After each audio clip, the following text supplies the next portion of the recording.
Alhamdulillah kita bisa berjumpa kembali dengan nikmat sehat dan batin, nikmat iman dan Islam. Kita dapat berkumpul kembali di tempat Masjid Asrul Maala ini, yaitu dalam rangka pengajian rutin di minggu dalam tema yaitu kajian tafsir dan lain yang nanti akan dibawakan oleh Al-Mukarram Bapak Ustaz Hakim SU SAI MPD. Alhamdulillah beliau sudah ada di tengah-tengah kita semua.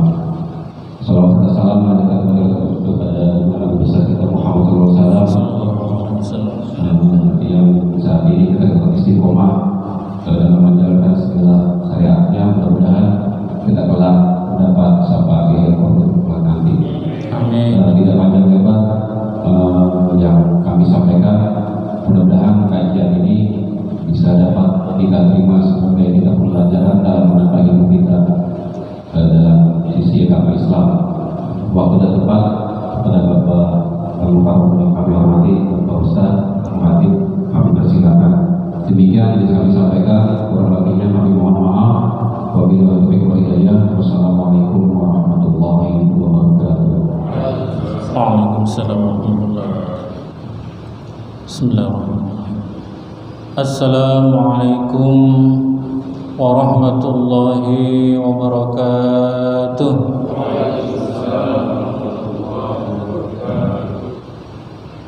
Innal hamdalillah nahmaduhu wa nasta'inuhu wa nastaghfiruh wa na'udzu billahi min shururi anfusina wa min sayyiati a'malina.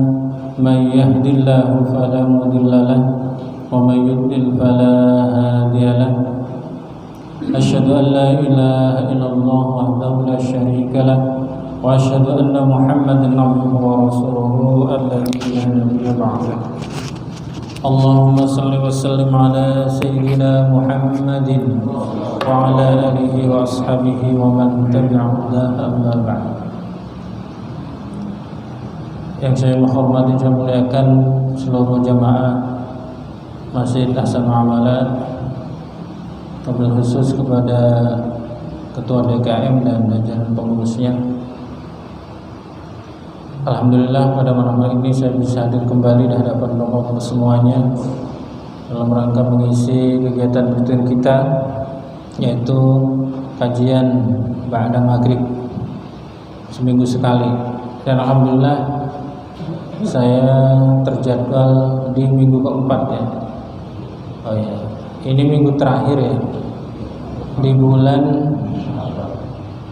Maret juga minggu terakhir di bulan Sya'ban ya.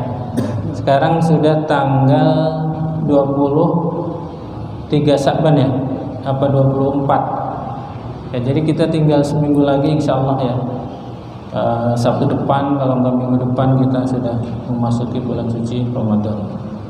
Pertama saya mengucapkan syukur alhamdulillah ya, kita bisa hadir di sini di akhir bulan Sya'ban ini. Berarti Allah masih mencurahkan nikmat kepada kita, memberikan umur panjang sampai menjemput bulan Ramadan tahun ini ya. Amin amin ya rabbal alamin. Dan juga alhamdulillah kita masih diberikan kesehatan oleh Allah Subhanahu wa taala. Walaupun beberapa tahun ini virus semakin merajalela, tapi alhamdulillah yang istiqomah ke masjid insyaallah aman ya, sehat semuanya. Amin amin ya rabbal alamin. Baiklah Bapak semuanya, mohon maaf bila bulan kemarin ya saya tidak bisa hadir di hadapan Bapak semuanya karena ada nengok anak di pesantren ya, jadi minta kiriman, nggak bisa ditunda. Jadi ya mohon maaf bila kemarin tidak bisa isi di sini. Ya, mari kita lanjutkan pengajian kita Bapak semuanya. Kita sudah sampai surat Al-Baqarah. Wa aqimus sholata wa atuz zakah. Saya ingat saya itu. Coba surat berapa tadi? Wa aqimus sholata wa atuz zakata wa ma tuqaddimu li anfusikum min khairin tajiduhu 'indallah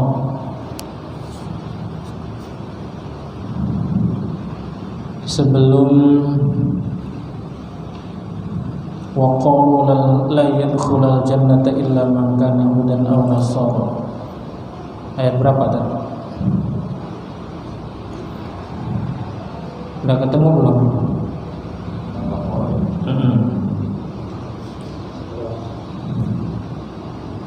Ada yang punya Quran nih, saya cariin. Ini kitab tafsir saya nggak ada ayatnya. Kalau di mushaf kan ada nomor 1, 2 ya. Ini di kitab tafsir nyambung semua. Dan saya nggak hafal ayatnya. Cuma kalau ayatnya insya Allah ya bisa. Bunyi ayatnya. Ketemu nggak Pak? Ya, ada Quran nggak? Ya, juz 1 Pak masih.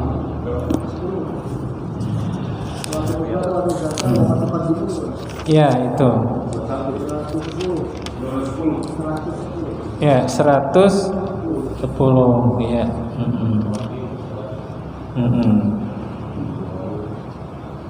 Iya, wa aqimus 110 tepat ya. 110. Seingat saya itu ya. Warga ya wa matuqaddim. Ya, betul. Iya, Bu ya. 110 Pak. Baik, saya baca dulu ya. A'udzu billahi minasyaitonir rajim. Bismillahirrahmanirrahim. Wa aqimus salata wa atuz zakah. Wa ma tuqaddimu li anfusikum min khairin tajiduhu 'indallah. Innallaha bima ta'maluna basir. Wa qalu lan yadkhulal jannata illa man kana hudan aw nasara. Tilka amaniyuhum. Qul hatu burhanakum in kuntum sadiqin. Bala man aslama wajhahu lillahi wa huwa muhsinun falahu ajruhu 'inda rabbih wa la khawfun 'alaihim wa la hum yahzanun. Ya, monggo dibaca bersama-sama. A'udzu billahi minasy syaithanir rajim. Bismillahirrahmanirrahim. Wa aqimus salata wa atuz zakata wa ma tuqaddimu li anfusikum min khairin tajiduhu 'indallah. Innallaha bima ta'maluna basir. Wa qalu lan yadkhulal jannata illa man kana hudan aw nasara. Tilka amaniyuhum.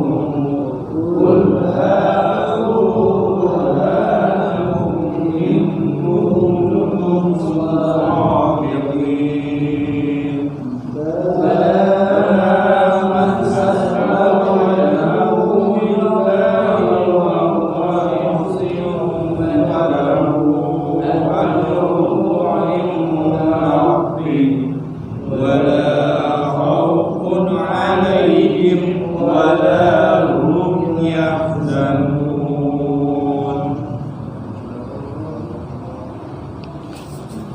Allah berfirman, wa aqimus salata wa atuz zakah, dan dirikanlah salat dan berikanlah atau tunaikanlah zakat.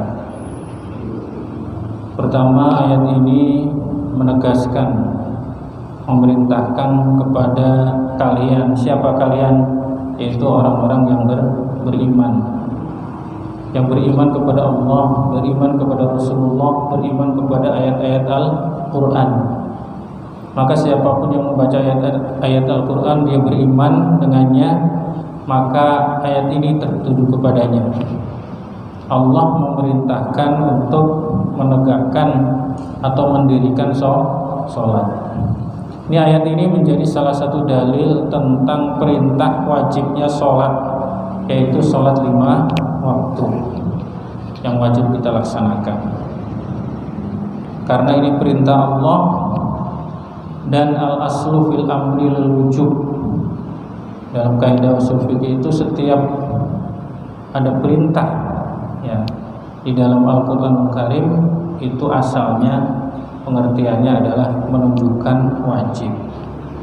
Wajib artinya harus dilaksanakan, tidak ada tawar-menawar, tidak ada pilihan, tapi harus dilaksanakan.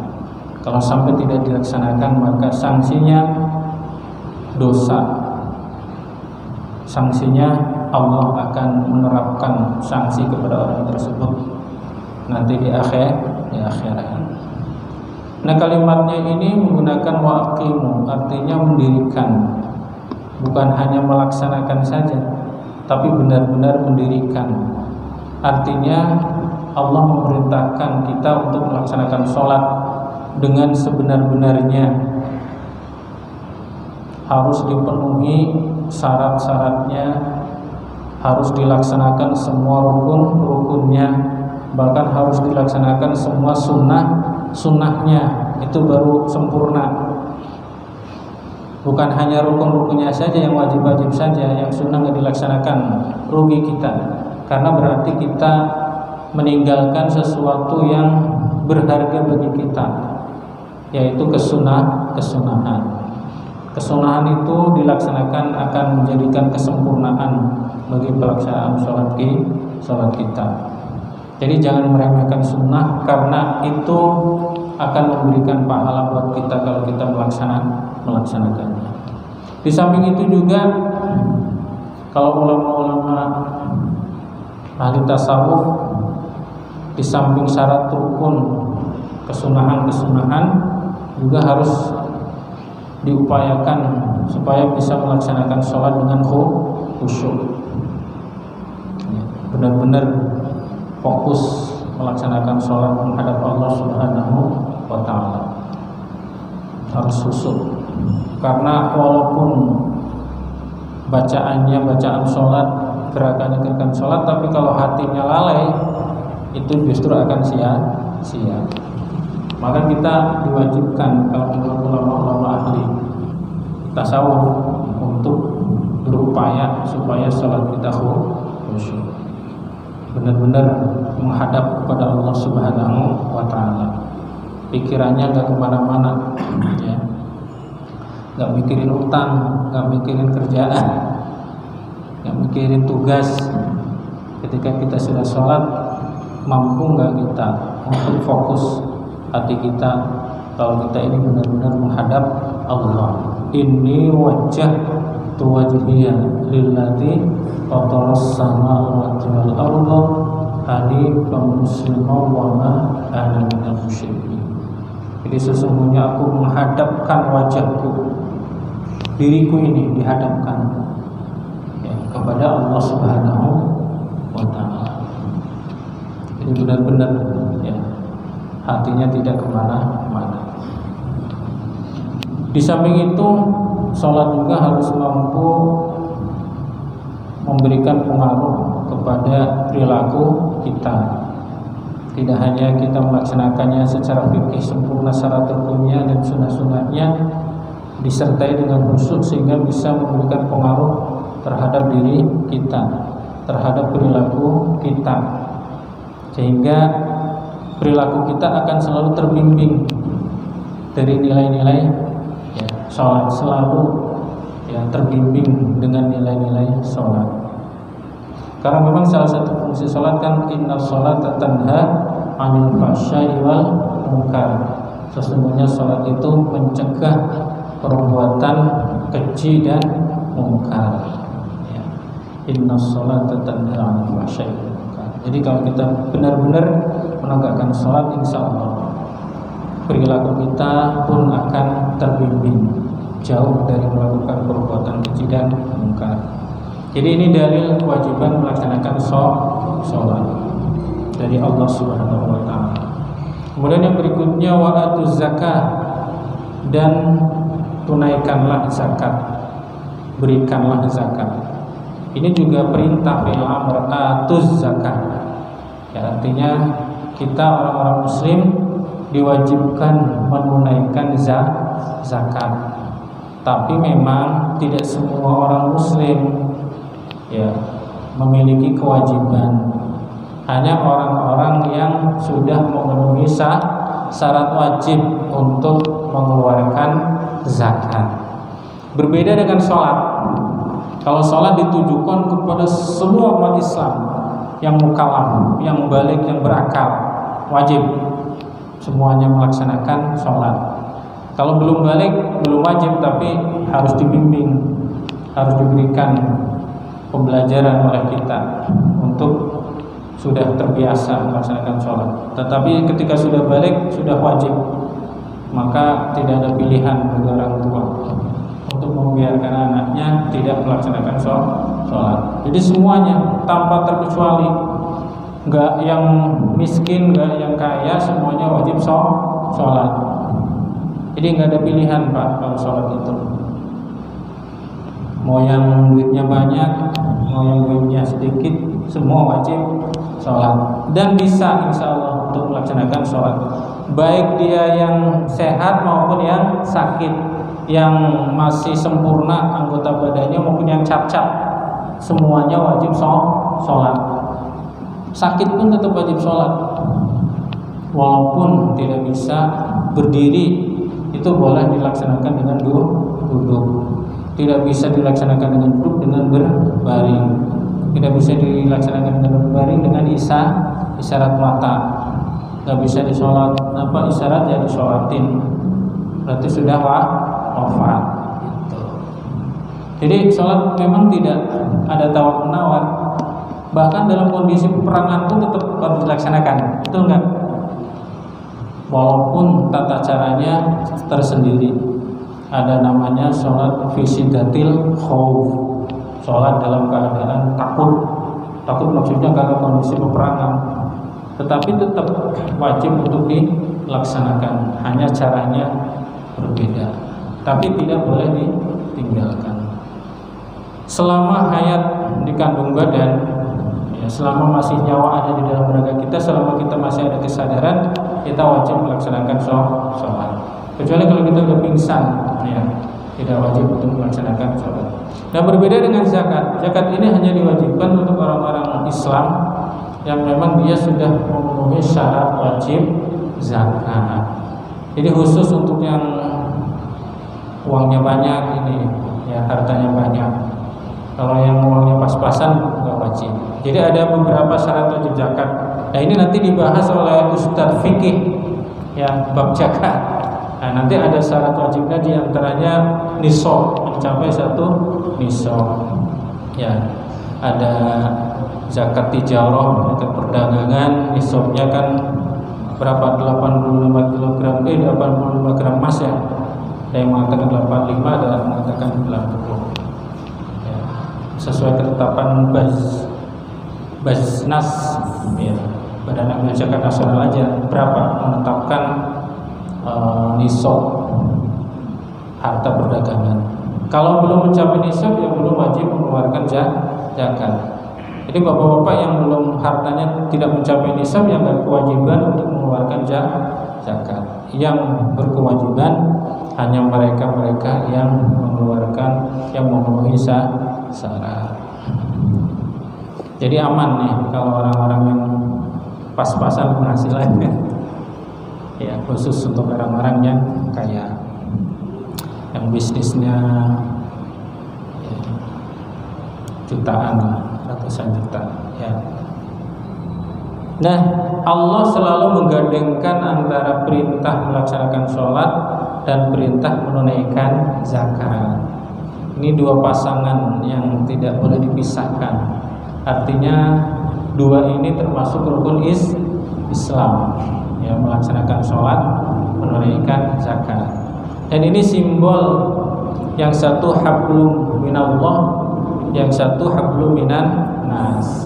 Jadi ternyata ibadah umat Islam itu lengkap, bukan hanya di masjid, ya, di musola kita menghadap Allah, yang melaksanakan sholat dan langsung menghadap, tapi ada ibadah yang dimensinya hablum minan nas, yaitu zakat. Karena zakat ini nanti ibadah yang bersifat maliyah atau harta. Sebagian harta kita diberikan untuk orang-orang fakir dan miskin, atau para mustahik zakat yang memang dia berhak untuk menerima zakat. Jadi ini ajaran Islam dan tidak bisa dipisahkan, Pak. Pemanya bapak rajin sholatnya terus, nggak pernah ketinggalan, berjamaah terus, istiqomah, tapi nggak mau mengeluarkan zakat, padahal bapak sudah memiliki harta yang mencapai 1 nisab, maka percuma. Ya, berarti sebagian tiang agama bapak sudah runtuh. Ya. Runtuh ibarat rumah tiangnya kurang 1, jadi nggak bisa berdiri, rawan tergoncang, bahkan batal keislamannya. Karena kan rukun Islam itu semuanya harus dilaksanakan. Salah satu saja tidak dilaksanakan berarti batal. Jadi tidak bisa dipisahkan. Jadi inilah indahnya ajaran agama Islam. Jadi ajaran agama Islam tidak hanya mengatur ritual hubungan manusia dengan Allah, tetapi mengatur juga hubungan sosial kemasyarakatan, membantu orang-orang fakir miskin. Kemudian wa ma tuqaddimu li anfusikum min khairin tajiduhu 'indallah.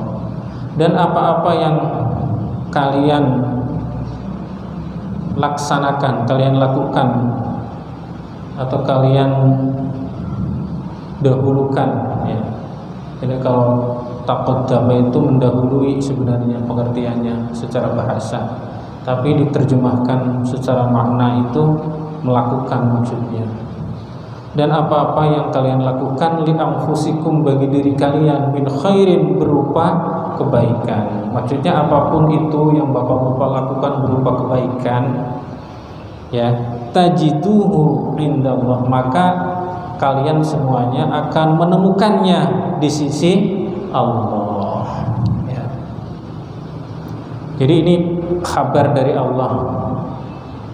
Apapun yang bapak-bapak lakukan berupa kebaikan itu jangan khawatir kalau tidak dicatat, tidak dilihat oleh Allah. Jangan khawatir, pasti Allah mencatat, pasti Allah melihat, dan itu akan ditemukan balasannya di sisi Allah Subhanahu wa Ta'ala, ya. Jadi kalau bapak-bapak melakukan kebaikan tidak dilihat orang, tidak diketahui manusia, jangan khawatir. Ya, yakini, bapak kan udah baca ayat ini, pasti nanti akan kita temukan balasannya, balasan pahalanya di sisi Allah Subhanahu wa Ta'ala. Kebaikan itu contohnya apa? Di sini jelaskan ta'atin, yaitu berupa ketaatan. Kasilatin, seperti melakukan silaturahim. Ya, jadi salah satu bentuk kebaikan itu yaitu ketaatan kepada Allah, Pak. Jadi apapun itu, kalau yang bapak lakukan itu adalah dalam rangka melaksanakan perintah-perintah Allah, dalam rangka saya ingin taat kepada Allah karena jelas Allah memerintahkan, itu merupakan kebaikan. Seperti apa? Yaitu seperti silaturahim. Yang menyambung tali silaturahim itu perintah Allah, Pak. Jadi kita ini kan diperintahkan Allah untuk berbuat baik. Berbuat baik pertama kepada Allah dengan cara taat kepada Allah. Kedua, berbuat baik kepada kedua orang tua. Banyak caranya berbuat baik kepada orang tua. Minimal tidak mengatakan kata-kata yang menyakitkan. Bahkan mengatakan atau atau cis, ya, itu tidak boleh. Kalau kita mampu menjaga lisan kita dari menyakiti orang tua, itu sudah merupakan bentuk kita melakukan kebaikan. Apalagi kita mau membahagiakan orang tua, membantu, memperhatikan kebutuhannya, ya, kemudian memberikan fasilitas yang diperlukan, itu insya Allah termasuk kebaikan. Menyambung silaturahim dengan orang tua kan penting. Ya, walaupun kita sudah hidup sendiri-sendiri, orang tua sudah punya ya, kita sudah punya rumah sendiri, orang tua sendiri misah, ya tetap harus dijaga silaturahimnya.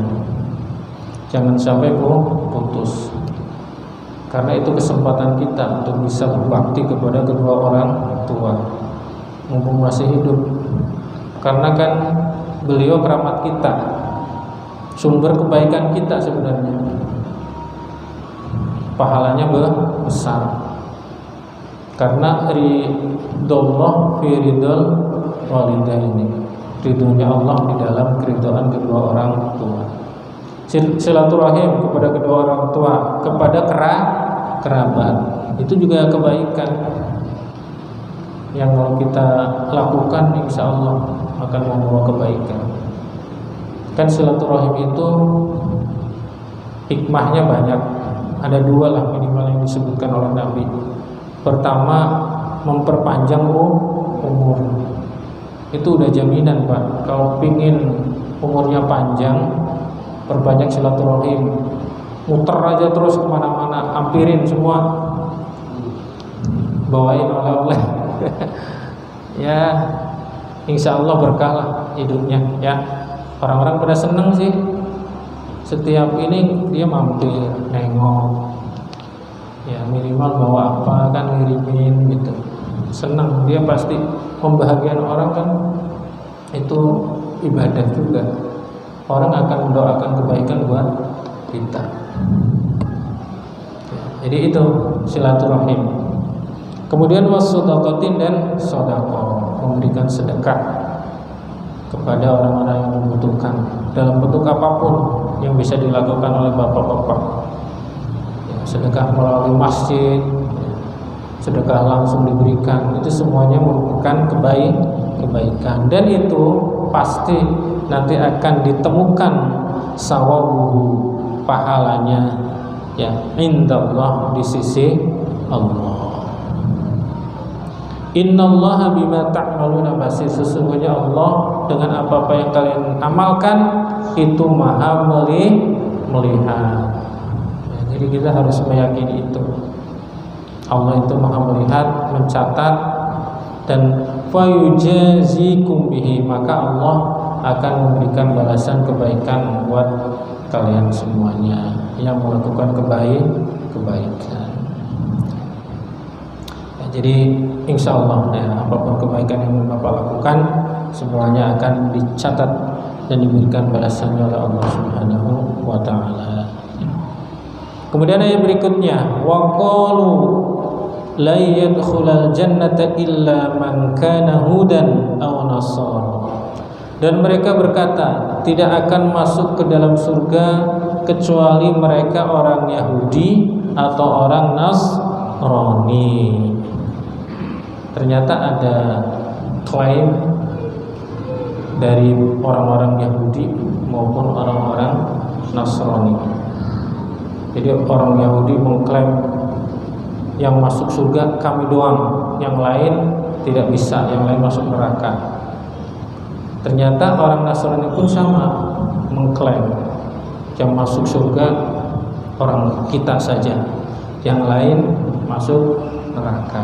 Ternyata dari zaman dahulu, sejak zaman dahulu sudah ada orang yang mengkapling-kapling surga itu. Pokoknya yang lain masuk neraka, yang masuk surga kita doang. Jadi dia seolah-olah pemilik surga. Jadi dia doang kelompoknya yang akan masuk surga. Dan itu dimiliki oleh kelompok mereka masing-masing. Yahudi ya memiliki klaim begitu, Nasrani juga memiliki klaim seperti itu. Nah, ini ternyata ayat ini ada asbabun nuzulnya, Pak, sebab-sebab turunnya. Di sini diceritakan qala dzalika yahudil Madinah wa nasara Najran. Ternyata yang mengatakan seperti itu pertama orang Yahudi Madinah. Dia mengatakan tidak akan masuk surga kecuali ya orang Yahudi. Ya. Begitu pula orang Nasrani. Dan yang mengatakan itu adalah orang-orang Nasrani Najran. Jadi di sana ada daerah namanya Najran. Nah, orang-orang Yahudi Madinah dan orang-orang Nasrani Najran ini tanadzuru baina yaday Nabi sallallahu alaihi wasallam. Ternyata mereka berdebat di depan Nabi kita Muhammad sallallahu alaihi wasallam. Jadi berdebat, ya.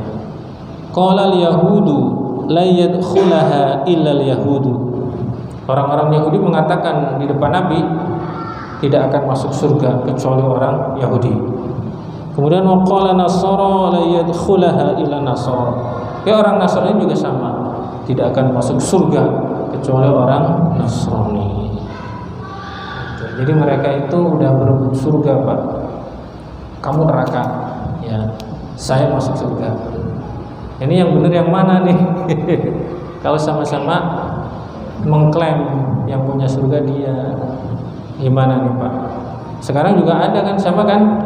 Setiap kelompok pasti ya bangga dengan kelompoknya dan dia merasa paling benar.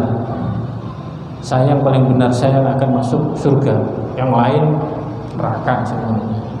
Ternyata zaman Nabi pun sudah ada, ya.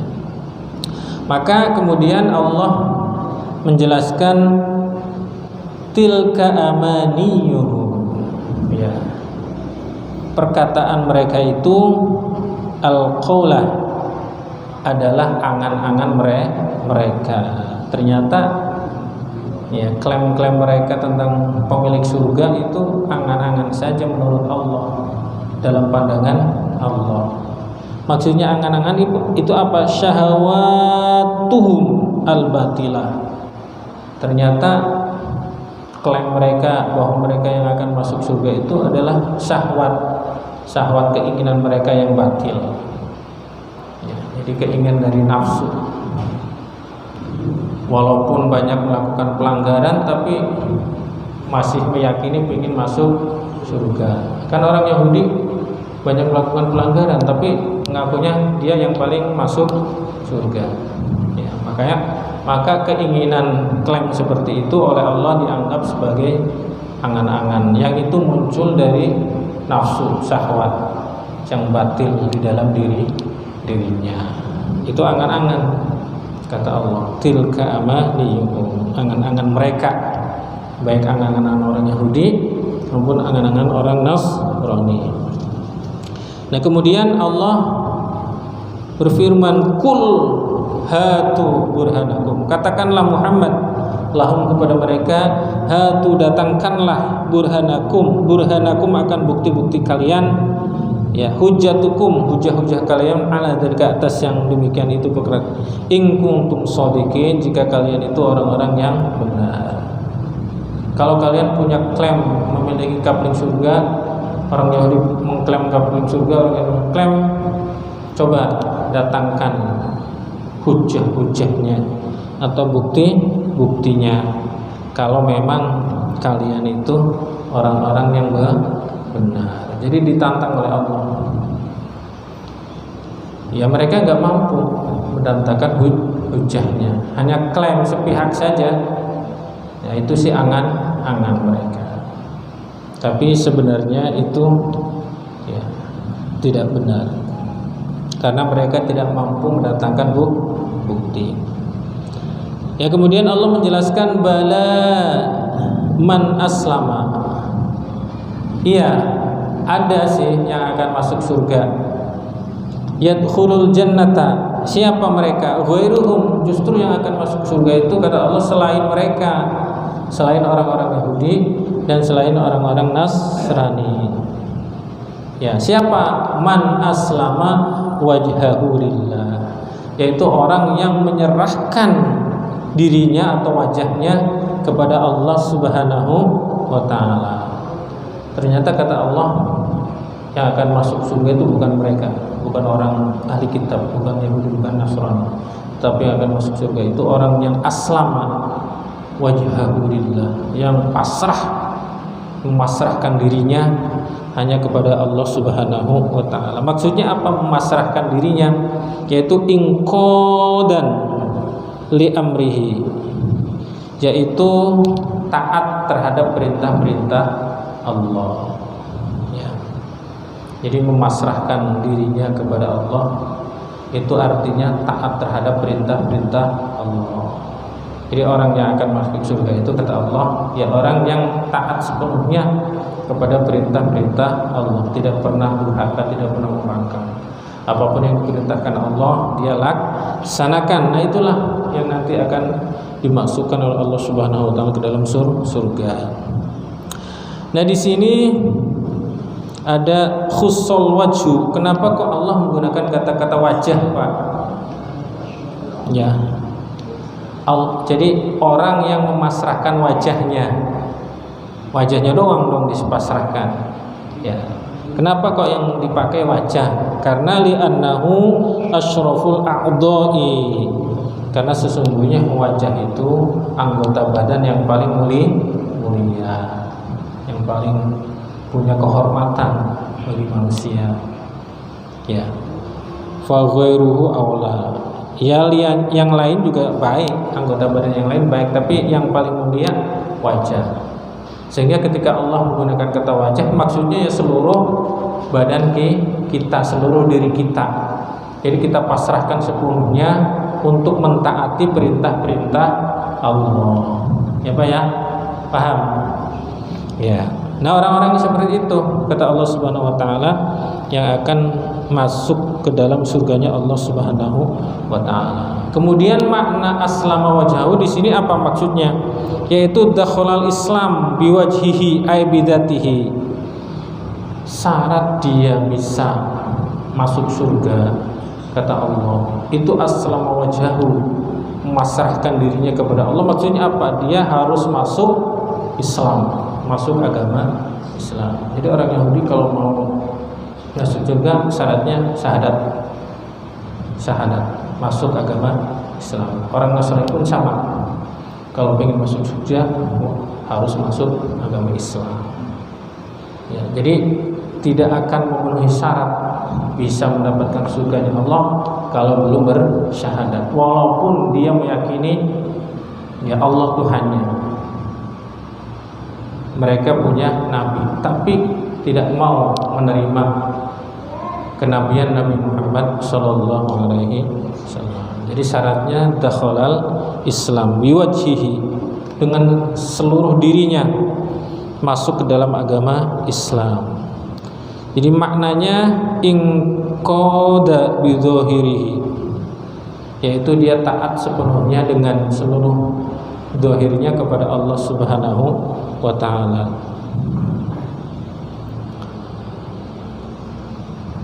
Wa huwa bermula man itu muhsinun, berbuat baik, muwahhidun, mentauhidkan Allah Subhanahu wa taala. Ya, jadi ada dua sisi yang harus dipenuhi kalau kita ingin masuk surga. Pertama, dia harus aslama wajhahu lillah. Jadi memasrahkan seluruh diri kita kepada Allah, artinya harus masuk Islam secara zahir. Kemudian wa huwa muhsinun, dan dia pun harus mentauhidkan Allah. Berbuat baik ini ditafsirkan oleh ahli tafsir ini, yaitu Imam Jalaluddin Asyuyuti, dengan makna muwahhidun, artinya mentauhidkan Allah, memahasucikan Allah. Ini pengertiannya, yaitu dia harus taat kepada Allah secara batin hatinya. Berarti zahirnya harus taat kepada Allah, batinnya juga harus taat kepada Allah Subhanahu wa taala. Nah, baru orang-orang yang seperti itu yang akan disiapkan, dimasukkan oleh Allah Subhanahu wa taala ke dalam surganya.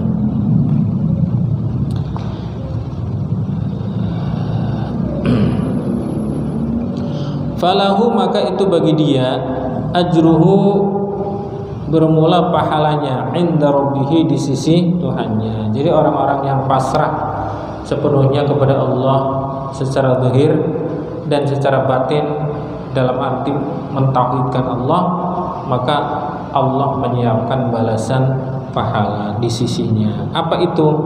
Sawabu amalihi, balasan pahala amalnya yaitu al-jannatu, yaitu surga. Ya, jadi klaim-klaim Yahudi ditolak oleh Allah. Itu angan-angan mereka. Ya, cuma angan-angan, ngimpi lah, tapi nggak akan terbukti. Silahkan aja kalian mengklaim pemilik surga, tapi kalau itu angan-angan kan percuma. Yang akan benar-benar masuk surga yang tadi, orang-orang yang benar-benar pasrah kepada Allah secara zahir dan secara batin. Wala khaufun alaihim wala hum yahzanun, dan mereka tidak ada rasa takut atas mereka dan mereka tidak bersedih hati fil akhirati, di akhirat. Dan nanti kalau udah masuk surga ya berbahagia, penuh kenikmatan, tidak ada rasa takut dan tidak ada bersedih hati. Nah, mudah-mudahan kita semuanya ini sudah masuk ke dalam golongan orang-orang yang man aslama wajhahu lillahi wa muhsin, ya. Mudah-mudahan, ya. Amin amin ya rabbal alamin. Wallahu a'lam bissawab. Assalamualaikum warahmatullahi wabarakatuh. Waalaikumsalam.